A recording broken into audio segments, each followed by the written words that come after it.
Hello and welcome to Wild Earth Ways. I'm Kat, and today I'm going to be making a video about how a tarot practice can support our relationship with the natural world and strengthen our connection with the earth, supporting more healing for ourselves and for nature, for the planet. And this is a very big topic. It's very important to my tarot practice in general. So today I'm going to be focusing in on connecting up the teachings of Thich Nhat Hanh with the tarot, and specifically with this deck, the Gentle Tarot, which was created by Mari in the Sky. So I'm going to be looking at the teachings of Thich Nhat Hanh, especially in this book, The Love Letter to the Earth, and exploring the ideas as they appear in the tarot and as they're shown in the Gentle Tarot. So first of all, I'm going to begin by introducing a little bit Thich Nhat Hanh.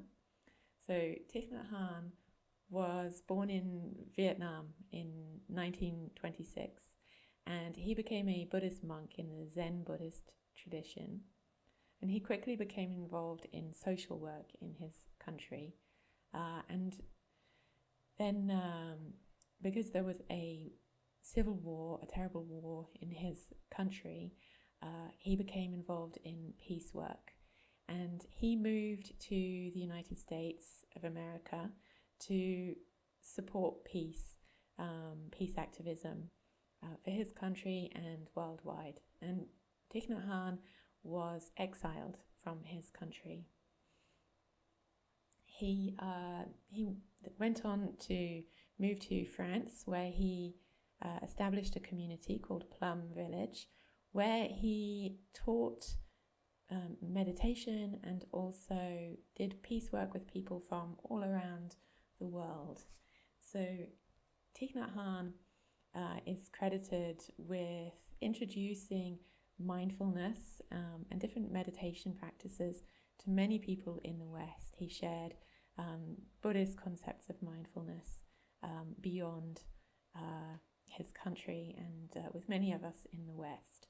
This is his book, The 14 Mindfulness Trainings of Engaged Buddhism. Engaged Buddhism is what he practiced, which is a kind of Buddhism that is connected with people's experiences in the world, with our struggles and suffering. So not withdrawing into a monastery, but connecting and engaging with what is happening in the world. And Thich Nhat Hanh introduced this term interbeing to express his understanding, informed from Zen Buddhism, that all beings are connected, fundamentally connected. We're not just separate beings which are linked up, but we are. And we're all made up of the same elements. We are different formations of those elements. And this is also an idea that aligns with the tarot, because the tarot is an elemental system. And I think it's this vision of interbeing, fundamental connection between us is very much expressed in the Gentle Tarot. This is Thich Nhat Hanh's most recent book on the topic, Zen and the Art of Saving the Planet. This was published in 2021. Thich Nhat Hanh passed away in 2022. This is a collection of his essays and lectures on the subjects of environmental activism. It's a really excellent book if you're interested in exploring that further. The book I want to focus on is this one, Love Letter to the Earth, which was published in 2013, I think, and it's 2013.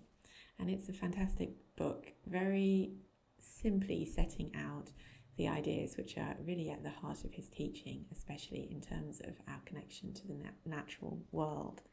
So the first idea which comes across in Thich Nhat Hanh's teaching about the earth is that the earth is not an environment. It's who we are. It's our home. It creates us and we are a part of it. And this is also something which I think we see very clearly in tarot in general, and very much in the gentle tarot. So this is an idea that that is very alive in Zen Buddhism, the idea of interbeing, that all things are connected. And it's found it's found around the world in many, many different cultures and different religious teachings. The idea of non-duality, of unity, is not just in Zen Buddhism, as Thich Nhat Hanh himself says. We find it in indigenous cultures around the world, and we also find it in religious teachings, mystical teachings, and also in non-religious ideas, so environmental philosophy, deep ecology, and so on. And I think it's beautifully expressed in the gentle tarot, where we often have these beautiful images of people in their ecosystem. So Mari in the sky, she comes from Alaska, and the imagery is based in the Alaskan ecosystems. I should say there's a lot of nudity in this deck, but you can see it's not graphic. And but if it bothers you, please be aware there are a lot of images of nudity in the deck. But I think that's also part of the message, which is that we are all part of this natural world together. So I'm going to read a little bit from the beginning of this book that expresses this well, I think. So Thich Nhat Hanh writes, "At this very moment, the earth is above you, below you, all around you, and even inside you. The earth is everywhere.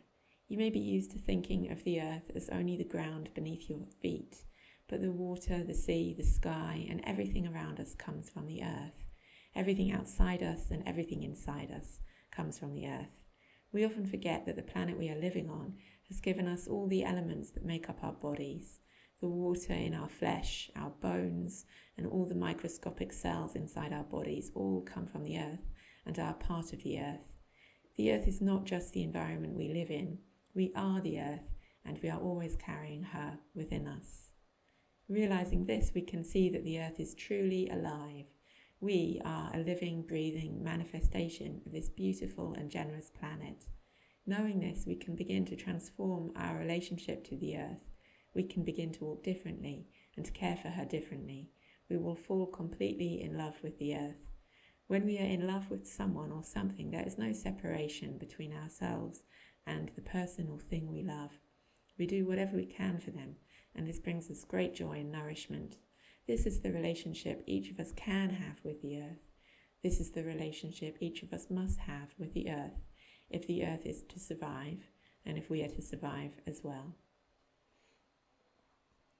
And we can see this, I think, time and time again in the gentle tarot, this kind of reciprocity of the natural world and the human figures, and how we are our elements are we're different formations of elements, but we're expressions of the same one ecosystem of our living earth, and also other animals as well. So human animals and also other animals, all part of this same kind of dance of life on the earth.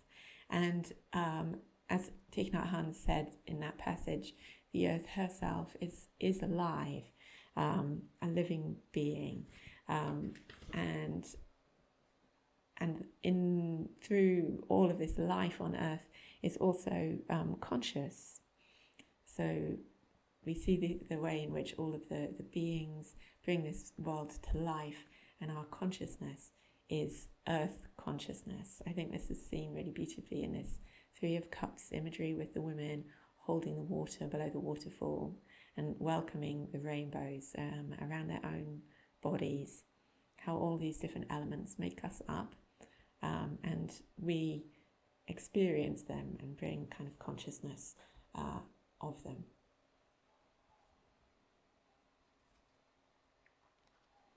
And this is a very generous process, the wheel of life, as we experience it. We can see how we can kind of awaken to awareness of that.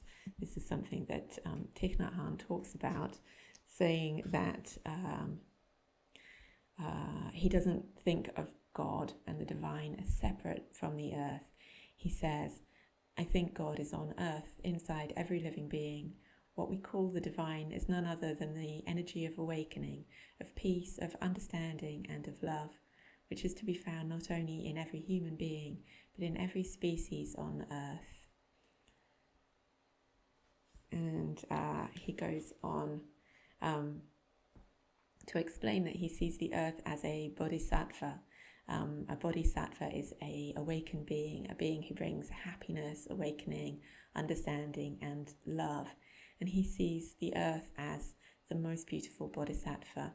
He talks about her as a mother, as Mother Earth, and I'm conscious of the fact that for some people that's a difficult kind of language, but I embrace that strongly. It resonates with me. I see the earth as a generative, life-creating ecosystem, and it's important to me to respect our bodies that create life. And we have had centuries of religious narratives which actually sought to erase the female body and the physical in general from the act of creation. And I think that the imagery of Mother Earth is really healing to come back to that, and with awareness and consciousness. So it's not just physical, it's also divine and spiritual, and full of this kind of peaceful, loving energy that Thich Nhat Hanh expresses and that this deck expresses. And Thich Nhat Hanh explains that if we see the world in this way, we also will have reverence for it. Specifically, we can have reverence for the water that we drink and the food that we eat, because we can recognize that we are taking part in sharing those elements with other living beings that have been created by the plants, the sunshine and the water and the minerals of the earth. So we are eating and bringing that energy into ourselves. So Thich Nhat Hanh was a very special teacher in this regard. He himself was vegan, and he made his communities also, he made rules for them that they would follow also a plant-based diet, believing that the food that we consume is it's part of this living world, and so we don't want to consume elements that have introduced more suffering into the world. So we consume with reverence and with care, with thought, and it's not just about food, but also about all of our material actions and possessions. I think that I really like this Four of Stones image, because it's not just about hoarding, it's also about reverence and appreciation and care for what is part of our material world. And Thich Nhat Hanh was very practical in his teachings. He introduced lots of practices that could help us to heal ourselves and in our relationship with the natural world. So these were practices of meditation primarily. So first of all, a practice of grounding. So this is becoming aware of the ground that's supporting you, becoming aware of how the earth is supporting you and is present in your body. So it's giving the solidity of your bones, for example. I see this very beautifully in this image of the Seven of Stones, with these spheres which are kind of reminiscent of the chakras, and the plants growing beside the woman who's sitting in Sukhasana, pose of ease, which we often sit in for meditation. But we don't have to sit in kind of a formal pose for a grounding meditation. It can take place wherever we are, however we're coming into contact with the earth, and it can be very joyful, like this image of the Nine of Cups, of this woman below the rainbow and also sort of part of the rainbow, welcoming the rain and the air and the soil that's supporting her and the sunshine, and the energy of life that's all around her. So I think these images are very grounding. Another meditative practice that Thich Nhat Hanh taught was focus upon the breath. So his meditations often begin with focus on the in-breath and the out-breath, and that this is something that we can do at any time that will ground us in the present moment. And of course our breath is something that connects us with the whole earth, because the air is constantly being breathed by the other beings who live here with us, and the oxygen is being created by all of the plants in the oceans and the forests and the soils, and the balance of oxygen in the air is something that is not stable. It's something that's created by life and kept at the level that we need it to be by life. Life itself is supporting that, the nature of this element. So becoming aware of our breathing is a way of bringing us into contact with this, and he has many meditations that you can do to come into contact with that process. So one here, for example, breathing in, I calm my body. Breathing out, my body is at peace. Breathing in, I take refuge in Mother Earth. Breathing out, I release all my suffering to the earth.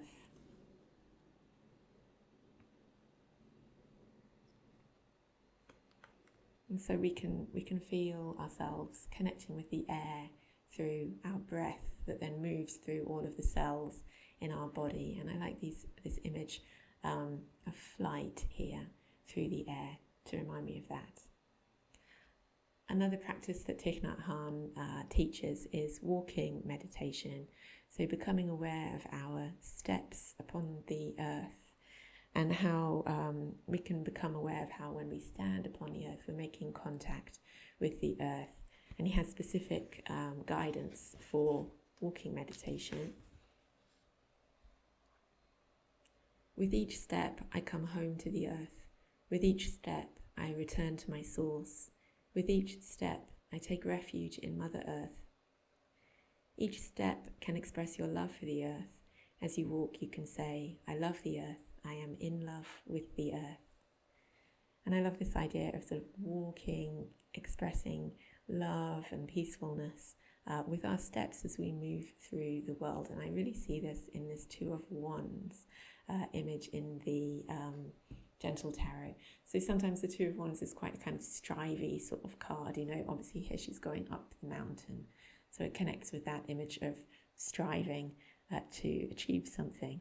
But it's also one of stepping out into the world in some way. You know, the figure looks out to the horizon and they're going to walk in a certain direction, and the world sort of takes form around the steps that they take. So our steps have power, and bringing this kind of awareness as we walk is a very powerful act.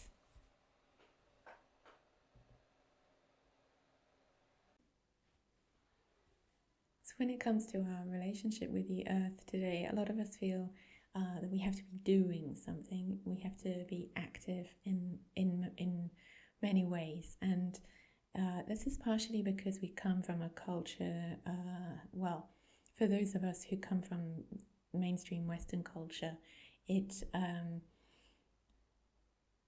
values productivity and activity and a certain kind of individualism where we are taking on some kind of hero's journey type role to save the world and so on. And Thich Nhat Hanh has a different perspective. He recognizes the need for stillness and cultivation of peacefulness, such as we see in this lovely hermit card here. He says we tend to think we have to do something to heal the earth, but sitting with mindfulness and concentration is doing something. So he takes the attitude that we have to begin with healing in this way, and coming into presence and coming into a true relationship with the earth. Also, he talks of our need for surrender, that we shouldn't always be trying to control everything. We recognize we're a free and valuable part of this living earth, and I love this image of the hanging one for this. Also, this deck this is the linen edition of the deck. It doesn't come with a guidebook, but it has these cards which have kind of affirmations for each card, which are really well written. So, for example, this one, for the hanging one, it says, "I release and surrender. I deserve rest. I trust that rest nourishes regeneration and growth." And I think that expresses this idea really, really well of what surrender means. When we stop and listen and pay attention to what's happening in the natural world and in our bodies and minds, there's a lot that comes up for lots of people when they start meditating. Awareness of the thoughts and the memories that we carry, the sensations in our bodies can be quite overwhelming. And it's very similar also when we tune into what's happening in the natural world. We see that there is a lot of suffering and there is a lot of harm being done.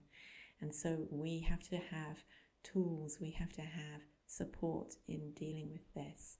I love this image, 8 of Thunder, of this woman accepting what she feels. She recognizes her pain, she recognizes the pain of the life around her, and she isn't going to be trapped by it. She's going to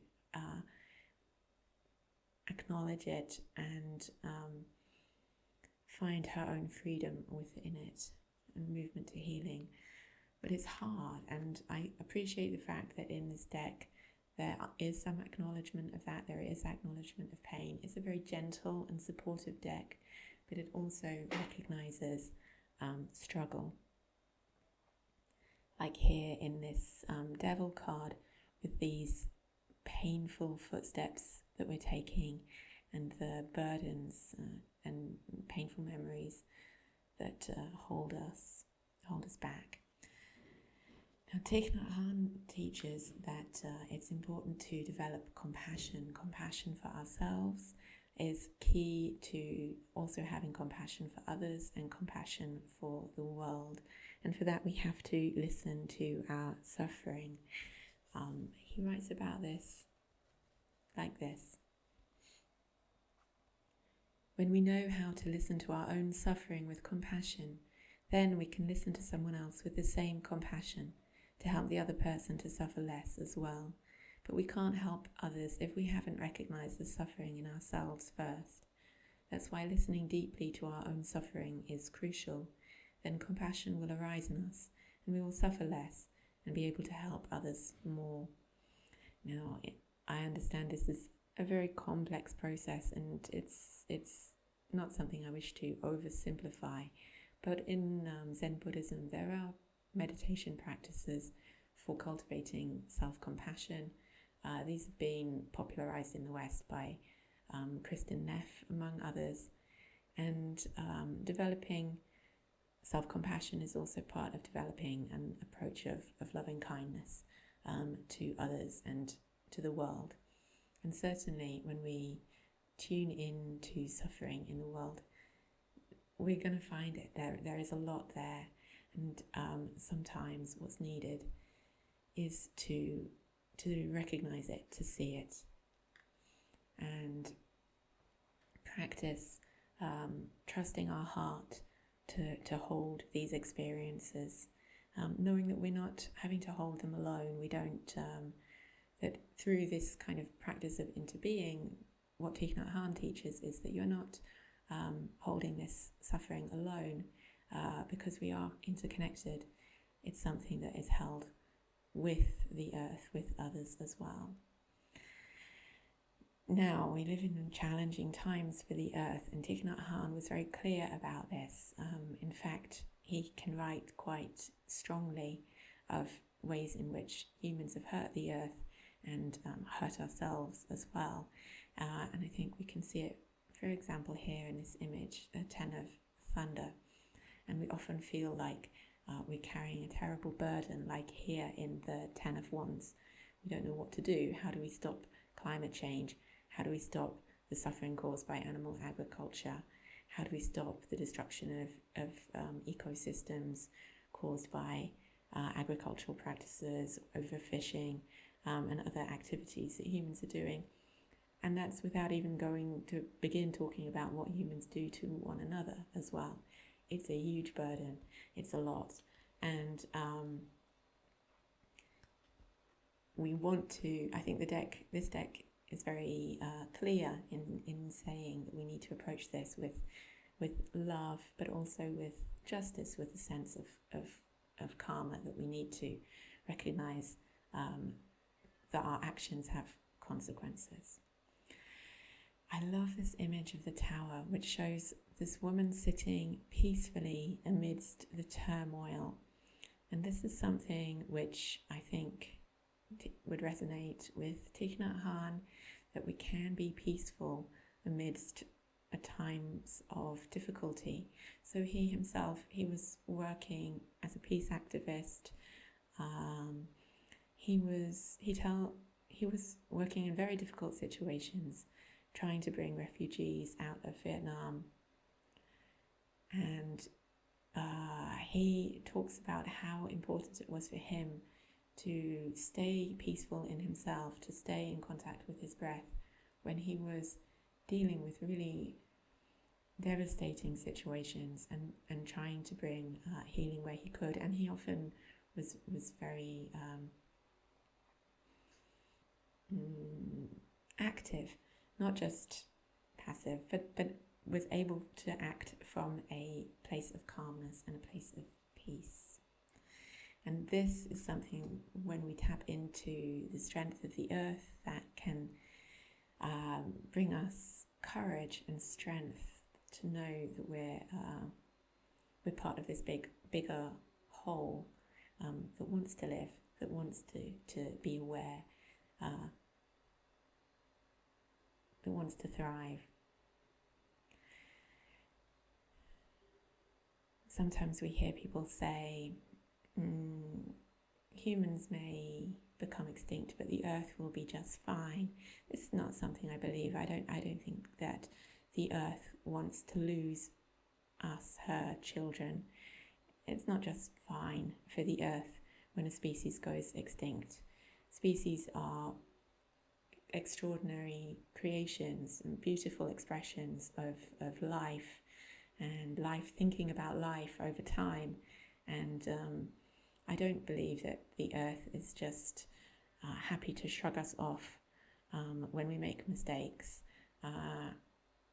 So it's more complicated than that, I think. And so I do think that cultivating our sense of power in the world is also an important practice, and something which is supported in tarot practice for sure. And this is beautifully illustrated in this deck again and again. I mean, I love this Ace of Stones image, for example, with what appears to be the hand of one generation passing on a sphere which is like the earth to another generation, and showing how we are earth holders, earth keepers. Our actions are accountable to the generations ahead of us. Thich Nhat Hanh also teaches in a similar way that we are part of we are expressions of the generations that went before us. We carry those generations in our bodies, in our genetic coding, and in our thoughts. And the healing that we bring to ourselves in this life is also healing for those past generations, and is a gift for the future generations. And where we can, I think that the idea of equanimity, calmness, acceptance, which we find in Buddhist teachings, is very important, like we see here in this beautiful temperance image.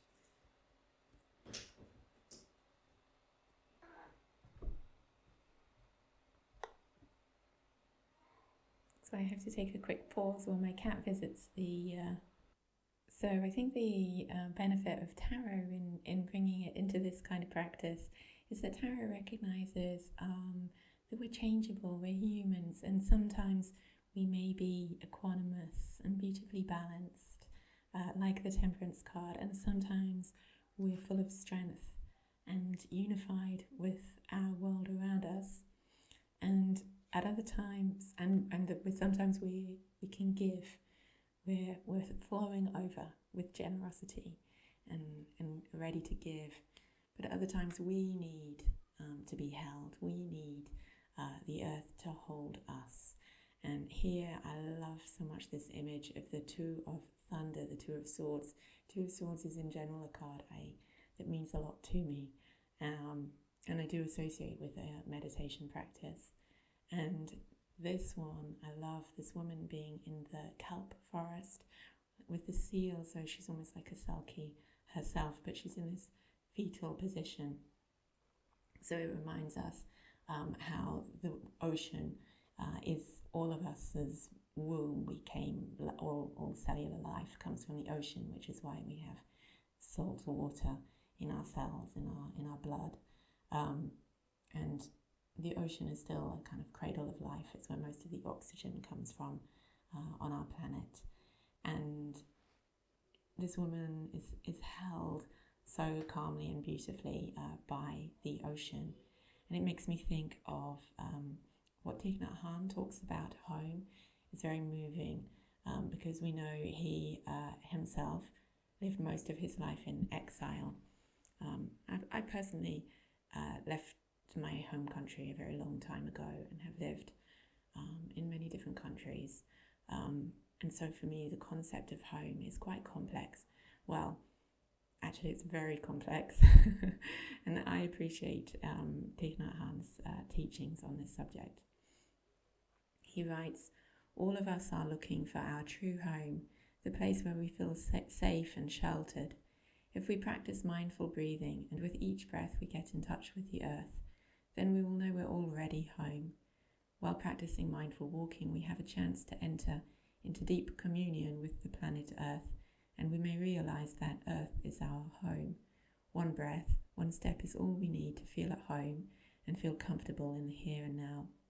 When we come back to ourselves like this and take refuge in our inner island, we become a home for ourselves and we become a refuge for others at the same time.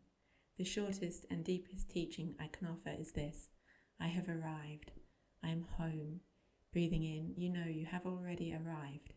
Breathing out, you know you are home. With each breath, you can bring your body and your mind back to the present moment. You don't have to run after anything else anymore. The earth is right here already."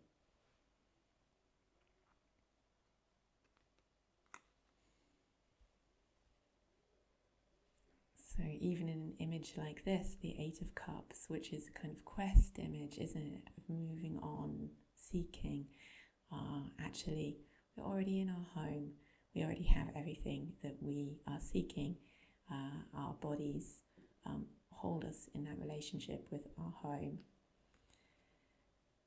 And of course, our purpose can be aligned with that, our actions aligned with that, like in this image of the Star card.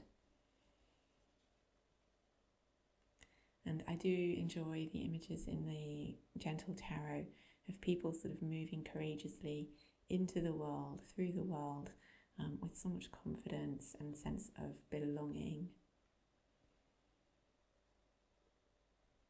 And Thich Nhat Hanh allows us all to cultivate a sense of belonging. No matter where we are, it doesn't matter if we're in the place where we've always lived, or if we're in some place where we don't even speak the language.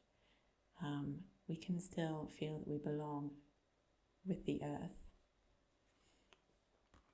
and as part of this living world that's so special. And so I think that the practices that Thich Nhat Hanh teaches are about cultivating a kind of true intimacy with the earth, which is also a reciprocal relationship, one of care. because it's based on love, that we love the earth loves us, and therefore we treat one another with care and with gratitude, recognizing the wondrous nature of one another. I see this in this beautiful world card in the Gentle Tarot, in this joyous Nine of Stones, with this woman so happy below the tree and greeting the bird whose uplifted gesture she's echoing with her arms. That we can greet one another in this way, greet all parts of the ecosystem in this way. And I love this Ten of Stones, where the woman practicing with her upward dog pose in yoga has become a part of the air, a part of the earth, and these animals have gathered around her, and the plants and the rainbow, the light of the sun. It's a really beautiful image of interbeing, I think, and how practices can support us in cultivating that sense of interbeing. So it's not, for many of us, automatic to feel that way. Actually, many of us were educated in a system that sees the earth as dead matter that we can exploit and use, we humans, can exploit and use as we wish. If another species of animal is competing with us, we can kill it. If we want to eat it, we can kill it. That's how many of us have been brought up. And Thich Nhat Hanh is teaching a different perspective, whereby if we feel a part of it, of this ecosystem, we have so much more reverence, so much more beauty and joy. And he really speaks about how we can cultivate a sense of joy in our lives. He has a meditation in which it goes, I can't remember the exact words, but it's something like, breathing in, I feel that this is the present moment. Breathing out, I know that it is a wonderful moment.